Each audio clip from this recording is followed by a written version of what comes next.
De pronto, entonces, hagamos una cosa, vamos adelantando un poco la agenda y miramos si ahorita llegan las estudiantes.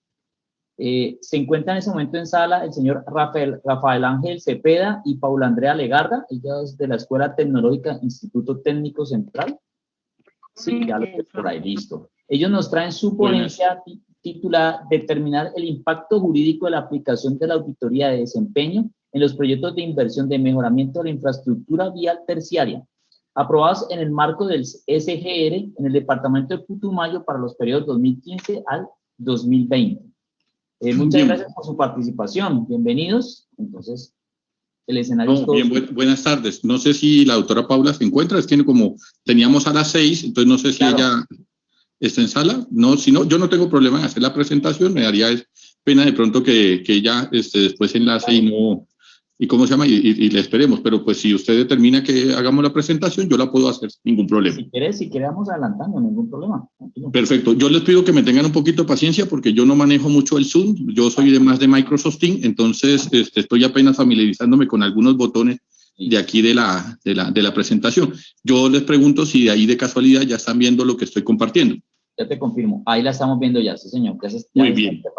Bueno, de parte de nosotros de la Escuela Tecnológica Instituto Técnico Central, les damos el agradecimiento pues habernos aceptado esta invitación. Aunque entendemos que la mayoría de las tesis van por el elemento deportivo, nosotros nos preguntamos por qué muchas veces los elementos del orden económico y del orden nacional no son corresponsales a, digamos, a las expectativas que hay. Vivimos los Juegos recientemente olímpicos y uno pregunta por qué otras naciones de la región tienen mejor financiación y por qué tienen mejor medallería que la que nosotros tenemos acá.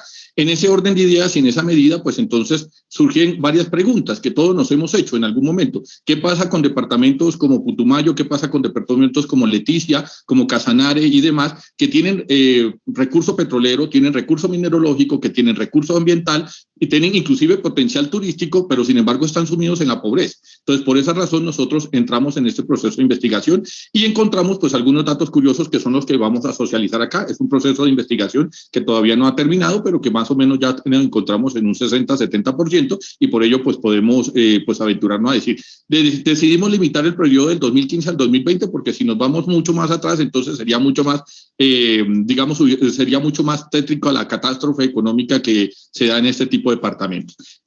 Digamos, es el contexto del resumen. Por tanto, nuestro objetivo pues entonces parte de el análisis de lo que sucede en este tipo de regiones que tienen sistema general de regalías. Nosotros entendemos que diferentes municipios y diferentes conglomerados tienen, o sea, diferentes municipios, asociaciones, entes de orden gubernamental tienen diferentes formas de financiación, entre ellos los departamentos y las alcaldías. Entonces, el objetivo es porque en algunas obras y en algunos estamentos se logran a final término y otros no, ¿cierto? Entonces, en ese sentido, pues encontramos que cuando el presupuesto es de orden nacional o cuando es un presupuesto destinado, digamos, por los fondos propios del recurso nacional, pues entonces se llega a la terminación de la obra. Cuando es un privado, Postobón, Colgate Palmolive, la ONU o cualquier otro ente interesado que hace financiación directa en un municipio, se llega a la finalización. Pero ¿por qué cuando es el propio municipio, el propio departamento el que tiene que gestionar sus recursos, obtenerlos y ejecutarlos, entonces encontramos todos los niveles de falencia que nosotros aquí presentamos mirar? Pues primero, pues para ubicarnos un poquito, pues esto obedece a los marcos normativos del Sistema General de Regalías. Se supone que son recursos que no tienen que pasar por Bogotá, como se dice vulgarmente, o sea, no tienen que pasar por la capital, no son del orden nacional, son recursos propios de la zona, son recursos propios que obtienen ellos, pues digamos, en el caso de Mocoa, pues tiene recursos por parte de las diferentes petroleras que trabajan allá, por las diferentes empresas mineralógicas que tienen su sede en ese centro.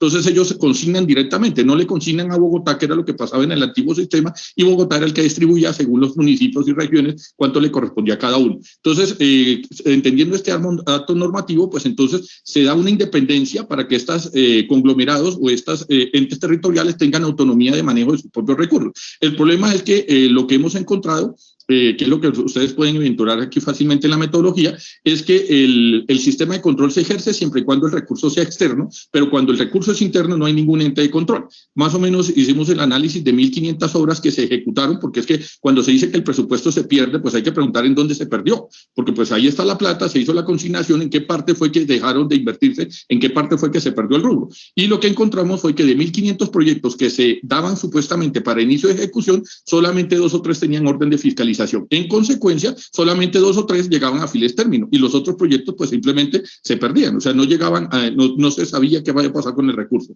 En ese sentido, pues la mayoría de los recursos para obtener su justificación de inversión, pues eran recursos educativos, recursos deportivos y recursos en vías, o sea, en cuestiones básicas, en servicios básicos del territorio, o sea, agua, luz, internet y demás, y además de eso, pues se pretendía o se partía del supuesto que eran recursos para mejorar ciertas condiciones en la zona. Y lo que encontramos fue que eso no pasaba, nunca llegaba a terminar, porque el alcalde, el gobernador de turno terminaba haciendo, cuando terminaba o cuando se llegaba a ejecución, era normalmente porque el gobierno nacional o algún ente extraterritorial, pues entonces terminaba ejecutando el proyecto, y no porque los recursos que se habían destinado o supuestamente se habían analizado para el mismo, pues habían logrado solventar.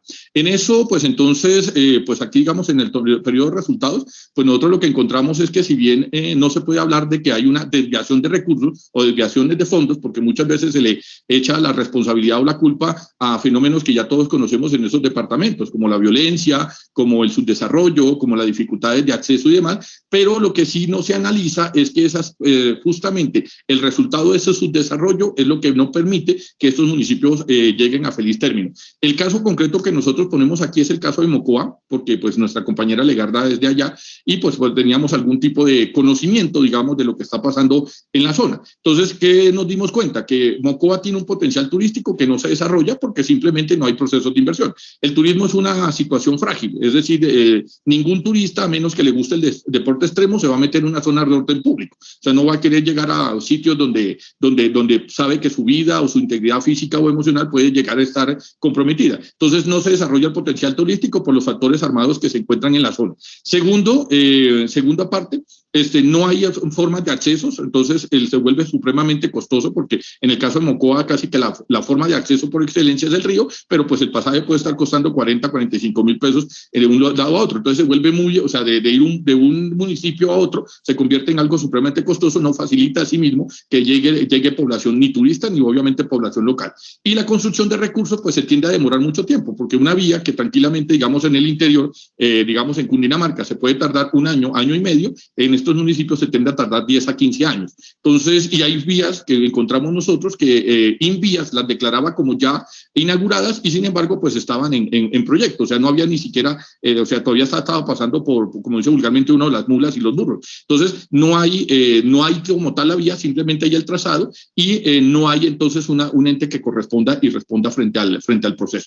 La conclusión que nosotros sacamos es primero pues generar, nosotros no estamos contra la autonomía, porque gran parte de la solución que se plantea, digamos, desde el gobierno central es quitarle a los municipios estos recursos que están individualizando y que están manejando por sí mismos, porque dicen, es que el alcalde o el gobernador o X funcionario se está quedando con ellos. Entonces pasan al gobierno nacional y sin embargo encontramos fenómenos iguales o similares. Entonces la solución no es que el gobierno nacional sea el que administre los recursos, cual papá que empieza entonces a administrarle al hijo digamos las cosas que debería administrar por sí mismo, sino que debe dársele la autonomía a estas regiones para que sepan administrar recursos, pero debe generarse también el proceso de ambientación, canalización y distribución de lo que nosotros entendemos las veedurías y las formas de control ciudadano y las control social. O sea, si no se construyeron, ¿quién es el damnificado que no se haga la vía? ¿Quién es el damnificado que no se haga el polideportivo? ¿Quién es el damnificado que no se construya la escuela? ¿Quién es el damnificado que no se haga el puente? Pues el ciudadano a pie. Entonces, el problema es que el 80 o 90% de esta ciudadanía se encuentra desvinculada de estos órganos, digamos, de supervisión, porque muchos de ellos no los conocen, no saben que existen, y si los conocen y saben que existen, no saben cómo operarlos, y lo que se hace es que entonces se deja solamente a los consejos y a los estamentos, digamos, locales para su regulación. Y lo que termina pasando es que al haber muchísimos recursos en pocas manos, pues termina siendo la feria del despilfarro que nosotros conocemos, los grandes elefantes blancos que nosotros entendemos a conocer. Entonces, digamos, en esta estructura, pues nos atrevemos nosotros a sugerir que justamente estos tipos de municipios, al tener un mayor descentralización y a tener elementos descentralizados con responsabilidad propia, es decir, donde el gobierno nacional no tenga injerencia y les corresponda a ellos rendir cuenta de sus propios, entonces van a tener que optimizar el recurso, porque el problema del gobernador y del alcalde es que siempre el gobierno nacional termina haciendo las cosas, entonces ellos dan como logro propio lo que debía hacer del gobierno nacional. Entonces, en ese marco de ideas es que decimos? Si se dice que se va a construir una vía, le corresponde a la alcaldía o al ente gubernamental de turno la construcción de la misma. No le corresponde al gobierno nacional. Y si en caso tal de que no se haga, pues que tenga las mismas sanciones que tendría si estábamos hablando del gobierno nacional. No sé si por razones de tiempo me alcancé a pasar o cómo se llama, yo estoy ajustado a la hora, su merced me dice. No, vamos bien, tranquilo.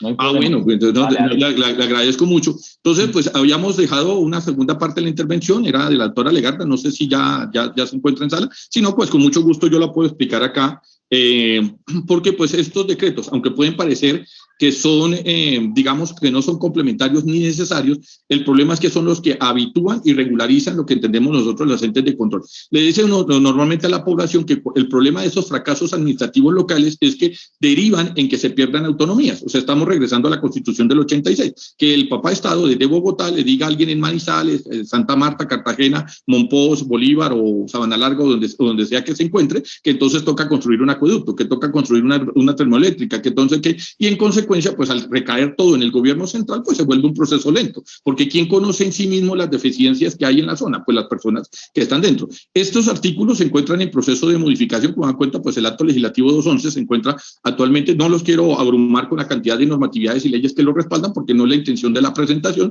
pero lo que sí queremos mostrar es que la reestructuración de la norma lo que ha generado es que se pierdan estos recursos, y la justificación es justamente que los diferentes los diferentes entes de control local, las diferentes alcaldías, gobernaciones que son de elección popular y los diferentes aparatos que deberían tener para la correcta funcionamiento del sistema, digamos, estatal, pues lo que termina haciendo es que estos no administran las cosas como son y termina entonces justificando el que estemos regresando cada vez más pues a un sistema centralizado y que sea Bogotá y que sea Cundinamarca y que sea el departamento en sí mismo lo que hace.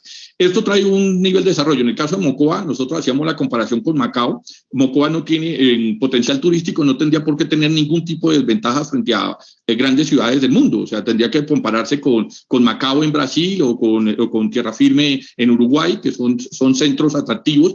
Incluso recordará usted que en Macao se hizo uno de los partidos del Mundial de Fútbol de Brasil y entendemos que Mocoa tiene las mismas características, debería tener el mismo potencial, sin embargo, lo que vemos es lo contrario, ¿cierto? ¿Y cómo se mejora la seguridad? Pues si la gente tiene trabajo. ¿Cómo se mejora la seguridad? Si la gente tiene la posibilidad de subir su estrato. Entonces, fundando una universidad del Estado o propia, no una sede, porque es que lo que encontramos son sedes de universidades allá. Lo que se debe potenciarse es que se estructuren universidades que respondan a los objetivos de la zona, no a los objetivos de la universidad, sino a los objetivos primarios de la zona. En ese sentido, se potencializará la agricultura, el desarrollo tecnocientífico y además de eso, pues el desarrollo turístico. En esa estructura, pues entonces nosotros nos remitimos a los decretos que ustedes ven acá en la parte inferior, y lo que encontramos es que justamente digamos en artículos disimulados lo que hay es hay una apuesta porque estos municipios no tengan un buen correcto manejo del desarrollo para que entonces quede o en manos de extranjeros, ¿cierto? O sea, que se pase a que sean los extranjeros los que terminen generando administraciones locales privadas, como ya pasa en algunas ciudades en Norteamérica, que entonces ya usted no sale a votar porque es la compañía tal dueña del conjunto, ¿cierto? Y entonces extrañamente pasa es en sitios que desarrollan potencial turístico o potencial mineralógico. Entonces la compañía pues obviamente no somete a elección porque no hay nada que elegir, son ellos los dueños del sitio, o sea, son ellos dueños de la casa, de la tierra, del progreso, del desarrollo, de la universidad, de la escuela, y en ese orden dirías pues estaríamos ante una situación peor que la dictadura, porque estamos frente a un esquema que no obedece al orden nacional, pero que sí obedece a intereses particulares y privados. Esa es la conclusión de la investigación nuestra, que es apostarle a los municipios, y por eso nosotros no creemos que la solución sea que Bogotá sea el que administre los recursos, pero tampoco le apostamos entonces a dejar al interés privado, porque el interés privado pues obedece al sistema de rentabilidad. Y lo que tendrá que pasar, si lo llegamos a creer que esa es la manera, pasará como pasó en Luisiana o como pasó en Kentucky, donde estos sitios, cuando eran mineralógicamente productivos, pues tenían todo un desarrollo tecnocientífico, pero cuando dejaron de ser atractivos comerciales o industriales, pues entonces pasaron a ser ciudades abandonadas, ciudades fantasmas, pueblos deshabitados, porque pues no hay un atractivo para quedarse en la zona. Entonces, la gente que quedó ahí, pues queda con recursos mínimos, o sea, no tiene acceso al trabajo, no tiene acceso al internet, no tiene acceso a cierto, y estamos hablando de Estados Unidos. Entonces, imagínense qué pasaría acá, estaríamos hablando de caseríos y demás. Entonces, en ese orden de ideas, nosotros consideramos que es necesario regresar al espíritu principal de la Constitución del 91, pero con el mismo nivel de exigencia que se pide cuando es un recurso del orden nacional. Si es un peso del orden nacional y se pierde, salen las noticias, pero si es del sistema general de regalías y se pierde, pues no pasa nada. Esa es la parte que a nosotros nos parece muy, muy curiosa, porque se asume que es el recurso propio. Para poner un ejemplo para los compañeros que pronto no tienen familiarizado esta parte. Es como si usted, la plata que le da a su papá, tiene control y fiscalización porque su papá se la da. Pero cuando ese mismo recurso lo tiene usted de su trabajo, entonces como usted lo tuvo de sí mismo, pues entonces usted lo puede gastar en lo que mejor le parezca.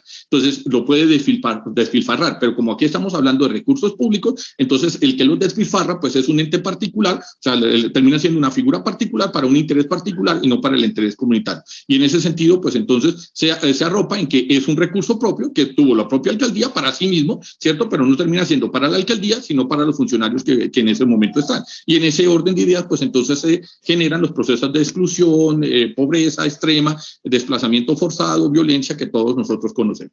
Esa, digamos, es nuestra presentación y pues quedo abierto a si hay alguna interrogante o pregunta. Muy interesante tu ponencia referente a un tema que, digámoslo, podemos decirlo que ya se convive, ¿no? Es el tema de que por qué definitivamente, digamos, ese preámbulo que hiciste inicialmente, por qué hay potencias en el deporte y qué pasa con nosotros, por qué no lo podemos hacer, o qué pasa en el caso del caso de estudio que es Putumayo. Bueno, entonces, ¿cómo llegamos hasta allá? Y, digámoslo, todo ese marco que tú muestras es muy interesante porque pues, responde a muchas de esas preguntas que a veces uno se hace, ¿no?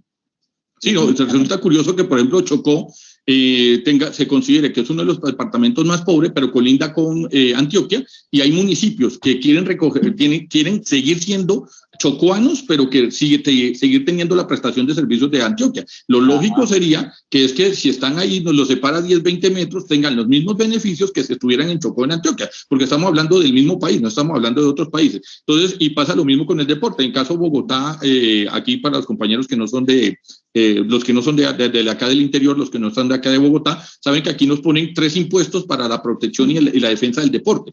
Esos mismos 3 impuestos los encontramos en muchas otras partes, por ejemplo en Amazonas, por ejemplo en Atlántico, por ejemplo en Santa Marta, o sea, en el Magdalena, pero allá no se inviertan en el deporte. Esa es la parte que o sea, los justificaron como elementos deportivos, pero se están yendo para otros rubros, sean buenos o malos, pero no se está cumpliendo el elemento por el cual se le había puesto. Aquí en Bogotá es porque si los destinen para otra cosa, aparecen todos los medios nacionales, internacionales, y cae todo el mundo, y entonces por eso se ha sido como más vigilante la situación. Pero eso mismo que, digamos, no porque Bogotá sea el ejemplo, ni más faltaba, sino porque el mismo fenómeno que se debe presentar en Bogotá debería pasar en Santa Marta, Cali, Bucaramanga y demás. O sea, si se pone un impuesto para el deporte, es para el deporte, no para otra cosa. Que es que hay otras cosas emergencias, pues entonces miremos dónde tenemos recursos para esas otras cosas. No desviemos los recursos que ya están, los exiguos recursos que ya están para cosas que de pronto no corresponden, porque ahí es donde se presenta la corrupción. O sea, cuando ya se empieza a sacar plata de un bolsillo para llevar a otro, entonces en el trayecto se queda alguien con la plata. Y como no se sabe porque venía de este lado para este otro lado, pero se ejecutó esto, pero esto no, entonces donde uno ve que fácilmente los corruptos se meten, sacan su tajada y pues obviamente nadie responde. Porque si uno dice, pero el estadio se hizo, pero lo hizo un privado, ¿y dónde está la plata que el alcalde iba a invertir para el estadio? Si lo metió el privado, ¿quién entonces responde por la plata del alcalde? Como pasó aquí en Bogotá ¿cómo se llama?